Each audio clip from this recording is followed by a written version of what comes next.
കച്ചവടത്തിനാവശ്യമായ സർക്കാർ ലോട്ടറി ടിക്കറ്റുകൾ വാങ്ങാൻ കോഴിക്കോട് സിവിൽ സ്റ്റേഷനിലെത്തിയ കച്ചവടക്കാരാണിവർ. ഇന്നലെ രാവിലെ മുതൽ തങ്ങളുടെ ഊഴം കാത്തു നിൽക്കുകയാണ് ഇവരെല്ലാം. ഭിന്നശേഷിക്കാരും സ്ത്രീകളും ഇക്കൂട്ടത്തിലുണ്ട്.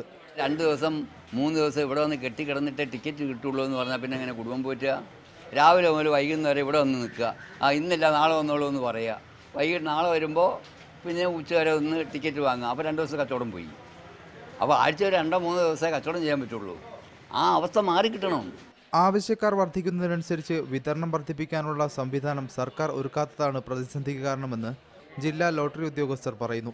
ടിക്കറ്റുകൾ വൻകിട കച്ചവടക്കാർക്ക് മാത്രം നൽകി ചെറുകിട കച്ചവടക്കാരെ ഒഴിവാക്കുകയാണെന്ന പരാതിയും ഉയരുന്നുണ്ട്. ഏജൻസി എടുക്കുന്നതിൽ 75 റുപ്യാണ് 275 റുപ്യാണ് കൊടുക്കുന്നത്. ഞങ്ങളും അതേമാതിരി തന്നെ കൊടുക്കുന്നത്. ഓർക്ക് 1 ലക്ഷം ടിക്കറ്റോ 2 ലക്ഷം ടിക്കറ്റോ 3 ലക്ഷം ടിക്കറ്റോ എത്ര വേണമെങ്കിലും ഓർക്ക് കൊടുക്കും.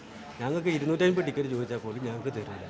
ദിവസേന 4 ലക്ഷത്തോളം ലോട്ടറി ടിക്കറ്റുകളാണ് കോഴിക്കോട് ലോട്ടറി ഓഫീസിൽ നിന്ന് മാത്രം വിതരണം ചെയ്യുന്നത്. ഇതിനാവശ്യമായ കൗണ്ടറോ കമ്പ്യൂട്ടർ സംവിധാനമോ സർക്കാർ ഒരുക്കിയിട്ടില്ല. കേരള സംസ്ഥാന ലോട്ടറികൾ ഇതര സംസ്ഥാനത്തേക്ക് കയറ്റി അയക്കാൻ ചെറുകിട കച്ചവടക്കാരെ തഴയുകയാണെന്ന ആക്ഷേപവും ഉയരുന്നുണ്ട്. റമീസ് ചാത്തിയാറ, മീഡിയ 1, കോഴിക്കോട്.